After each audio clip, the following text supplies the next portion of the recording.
अगं सुनबाई, तू पुन्हा खाली बसलीस? किती वेळा सांगितलं तुला की अशा वेळेस तू जितकी जास्त धावपळ करशील, जितकी कामं करशील, पुढे तितकं सोपं जाईल.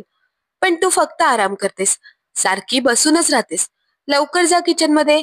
छान चहा आणि नाश्ता बनवून घेऊन ये, शीतल आली आहे. हो सासूबाई, मला थकवा जाणवत होता, त्यामुळेच मी आराम करत होते. तुम्ही जाऊन शीतलताईंजवळ बसा, मी लगेच चहा आणि नाश्ता घेऊन येते. आपल्या सुनेचं बोलणं ऐकून ताई जाऊन त्यांची छोटी मुलगी शीतलजवळ बसल्या.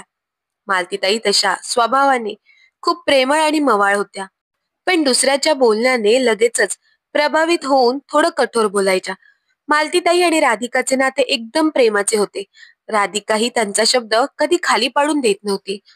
सुनबाई राधिका तिच्या पोटावर हात ठेवून स्वतःवर नियंत्रण ठेवत उठली आणि स्वयंपाकघरात चहा आणि नाश्ता बनवण्यासाठी गेली. पोहे बनवत असताना अचानकच राधिकाच्या मनात एक विचार आला की शीतलताई यावेळी खूपच लवकरच परत माहेरी आल्या आहेत. काहीतरी कारण असल्याशिवाय 15 दिवसात त्या दुसऱ्यांदा घरी आल्या नसत्या. आई आणि मुलगी या दोघींमध्ये काहीतरी नक्कीच शिजत असेल, पण ते मला सांगत नाहीत. मालतीताई यांना 3 मुले आहेत. मोठी मुलगी शीतल, त्यानंतर राधिकाचा नवरा विनय आणि नंतर धाकटी मुलगी स्नेहा, जी अजून शिकत होती. राधिका जी मालतीताईंची एकुलती एक सून आहे, जी लवकरच आई होणार आहे. तिला आता 8वा महिना लागला आहे. बरं असो, त्या दोघींच्यात काहीही बोलणं झालं तरी लवकरच किंवा नंतर कळेलच, असा विचार करत राधिका चहा नाश्त्याचा ट्रे घेऊन सासूबाईंच्या खोलीत पोहोचली. राधिकाला तिथे गेल्यानंतर शीतलताई कागदावर काहीतरी लिहत असल्याचे दिसले. तिला येताना पाहून शीतलने पटकन कागद लपवला आणि गप्प झाली. त्यांनी राधिकाकडे पाहिल्यावर सासू मालतीताईंनी तिला बाहेर जाण्याचा इशारा केला. राधिका शांतपणे तिच्या खोलीत आली, पण राधिकाचं मन खूपच अस्वस्थ झालं होतं. राधिकाचं मन खूप व्याकुळ झालं होतं. तिला माहित होतं की ताई जेव्हाही येते तेव्हा ती काही ना काही गोंधळ करून निघून जाते, आणि आज त्या काहीतरी लिहित होत्या. आता आई आणि मुलगी दोघी मिळून कोणता नवीन कट रचतात माहित नाही. त्यांच्या दुष्ट मनात नक्कीच काहीतरी चालू असेल. माझ्या किंवा माझ्या आई वडिलांच्या विरोधात काहीतरी खेळी त्यांच्या मनात असावी, हा विचार करून राधिका अस्वस्थ होते. तिच्या सासूचा या जगात कोणावर विश्वास असेल तर ती तिची मोठी मुलगी होती. शीतल ही जगातील सर्वात हुशार आणि चालाक मुलगी आहे असे तिच्या सासूबाईंना वाटत होते. ती काहीही करेल, कोणताही निर्णय घेईल तो पूर्णपणे योग्य असेल. या भ्रमात तिने आपल्या मुलीच्या चुकीच्या मागण्या योग्य मानून त्या पूर्ण करण्यास सुरुवात केली. सासूबाई सर्व नातेवाईकांना एकच सांगायच्या की शीतल माझी मुलगी आहे, पण ती माझ्यापेक्षा जास्त हुशार आहे. समाजातील जीवन पद्धती, व्यवहार, चालीरीती या सर्व गोष्टी तिला माझ्यापेक्षा जास्त कळतात. तिच्या लग्नाला 15 वर्ष झाली आहेत. तसेच ती एकत्र कुटुंबातील मोठी सुनबाई आहे.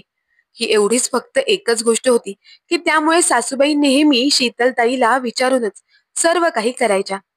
राधिका अस्वस्थ झाली होती. पोटात आणि मनात तिच्या घालमेल झाली होती. म्हणून शांतपणे सासूबाईंच्या खोलीच्या मागे उभी राहिली आणि त्या दोघींचं बोलणं ऐकू लागली. नाही शीतल, तू म्हणतेस ते बरोबर नाही. मी सुनबाईला तिच्या माहेरच्या घरी बाळणपणासाठी का पाठवायला हवं बरं? सांग ना. सुनबाईने संपूर्ण घराची इतक्या दिवस काळजी घेतली आहे. इथे राहून घरातील सर्व कामं केली आहेत, आणि बाळणपणाच्या वेळी मी तिला तिच्या माहेरी पाठवायचे का? माझी सुनबाई जिने गरोदर असताना सुद्धा घराची काळजी घेतली, आम्हाला सर्वांना जपलं आहे. तिला बाळणपणाच्या वेळी तिच्या आई वडिलांच्या घरी पाठवायला बरं तरी वाटेल का? लोक काय म्हणतील? त्या मालतीने आपल्या एकुलत्या एक सुनेला बाळणपणासाठी सुद्धा माहेरी पाठवले. ती स्वतः सुनेची काळजी घेऊ शकत नव्हती का? अगं आई, तू पण ना, एवढा काय विचार करतेस? ही एक पूर्वीपासून चालत आलेली प्रथा आहे. सुनेचं पहिलं बाळणपण तिच्या माहेरीच करायचं असतं. माझं बाळणपण माहेरीच झालं होतं ना. हो झालं होतं, पण किती त्रास झाला होता ते लक्षात आहे का तुझ्या? तुला आठवतं का? त्यावेळी तुझी आजी आपल्याला सोडून देवाघरी जाऊन 15 दिवस झाले होते. तुमच्या बाबांना दुहेरी त्रास झाला होता. एकतर आजीच्या जाण्याने त्यांचं लक्ष व्यवसायात लागत नव्हतं, त्यामुळे आपल्याला व्यवसायात नुकसान झालं होतं. त्यावर तुझं बाळणपण करण्यासाठी तुझ्या सासूबाईंनी हात वर केले होते, म्हणून तुला मी इथे घेऊन आली. पण शीतल, मला राधिकाची खूप काळजी वाटते. अगं माझी भोळी आई, राधिकाच्या आई वडिलांच्या घरी असा काहीही त्रास नाही, त्यामुळे नक्कीच तू पाठवू शकते तिला. आता स्नेहाचं पण लग्न ठरलं आहे, त्यासाठी सुद्धा खरेदी करण्यासाठी किती खर्च येईल याचा तू कधी विचार केला आहे का? तू बाळणपणाचे पैसे वाचू शकतेस आणि ते स्नेहाच्या लग्नाच्या खरेदीसाठी वापरू शकतो आपण.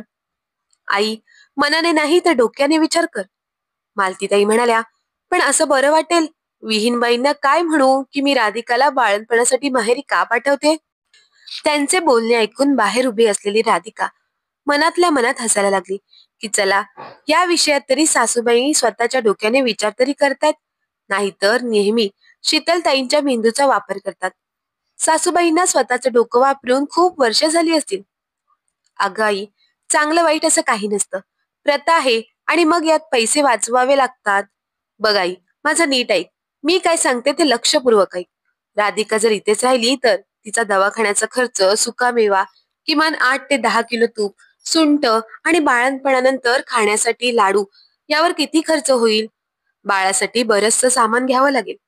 जर ती तिथे माहेरी राहिली तर तिच्या आईवडिलांना किमान 2 महिने हा सर्व खर्च उचलावा लागेल. आपले पण पैसे वाचतील. तू बरोबर बोलते आहेस शीतल.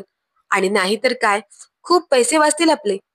शीतल म्हणाली, आई, मग स्वतः विचार कर की तुला जास्त कामे करावी लागणार नाही. याशिवाय तिच्या आई वडिलांना त्यांच्या होणाऱ्या नातव्याच्या जन्माचा आनंद साजरा तर करू दे ना. राधिकाचे आई वडील चांगले कपडे देतात म्हणून स्नेहाच्या लग्नात देण्यासाठी थोडे कपडे गोळा होतील. शीतलने मालतीताईंना एक सुंदर काल्पनिक जगात नेलं. शीतलताईने जे सांगितलं ते राधिकाच्या सासूला पटले आणि तिला माहेरी पाठवायचे ठरले. राधिका तिच्या माहेरच्या घरी जाण्यासाठी तयार होती. आपल्या सुनेला तिच्या आई वडिलांच्या घरी पाठवायला मालतीताईही तयार झाल्या. राधिकाचे मन नाराज झाले की 9 महिने धावपळ करून या लोकांनी माझ्याकडून सेवा करून घेतली आणि आता सुनेची सेवा करण्याची वेळ आली तेव्हा तिला तिच्या माहेरच्या घरी पाठवत आहेत. राधिकाने ही बाब तिच्या नवऱ्याला विनयला सांगितली, परंतु नवऱ्याने मात्र तिला आई सांगते तसं करण्यास सांगितले. राधिकाला खूप राग आला. तिने आईला फोन करून सर्व काही सांगितले. तिची आई प्रेमाने म्हणाली, राधिका, काळजी करू नको, सर्व काही माझ्यावर सोड. तू फक्त स्वतःची काळजी घे. दुसऱ्या दिवशी मालतीताईंनी ती त्यांची विहीनबाई मीनाताई यांना फोन करून त्यांची इच्छा व्यक्त केली. मीनाताईंचं आधीच उत्तर तयार होतं. त्या म्हणाल्या, विहीनबाई, ही प्रथा आमच्याही इथे आहे. मुलीचं पहिलं बाळंतपण मुलीच्या माहेरीच होतं. मी पण 1-2 दिवसात तुम्हाला कॉल करणारच होते. हे ऐकून मालतीताई खुश झाल्या. मग सांगा काय करूयात? चांगला मुहूर्त बघूया आणि डोहाळ जेवणाचा कार्यक्रम ठेवा. आमच्या बाजूने सुमारे 100 लोक उपस्थित राहतील. तुमच्या बाजूचे काही 100 लोक. आमची सुद्धा भावकी आणि नातेवाईक जास्त आहेत. त्यांना पण मला कार्यक्रमाला बोलवावंच लागेल. तिकडून निघताना तुम्हाला राधिकाला सोबत सुका मेवा, तूप, पैसे, कपडे, दागिने इत्यादी तुम्ही राधिकाला द्या. तेव्हा आम्ही तिला माहेरी घेऊन येऊ. मालतीताई म्हणाल्या, पण मी असा कोणताही विधी ऐकला नाहीये. मीनाताई म्हणाला, आमच्या इथे अशीच प्रथा असते की सासरच्या लोकांचा आशीर्वाद घेऊनच मुलगी तिच्या आई वडिलांच्या घरी येते. तुम्ही राधिकासाठी जे दागिने, पैसे, तूप आणि सुकामेवा द्याल ना, ते आमच्या परिसरात नातेवाईकांना दाखवले जाते आणि त्याच्यातील प्रत्येक जण या कार्यक्रमात सहभागी होतो. तुम्ही कार्यक्रम कसं आणि काय करायचं ते ठरवा आणि आम्हाला कळवा. ठीक आहे, ठीक आहे विहीनबाई, मी घरच्यांशी बोलते आणि सांगते तुम्हाला, असे म्हणत मालतीताईंनी फोन ठेवला. लगेच त्यांनी त्यांच्या मुलीला शीतलला फोन लावला आणि सगळं बोलणं सांगितलं.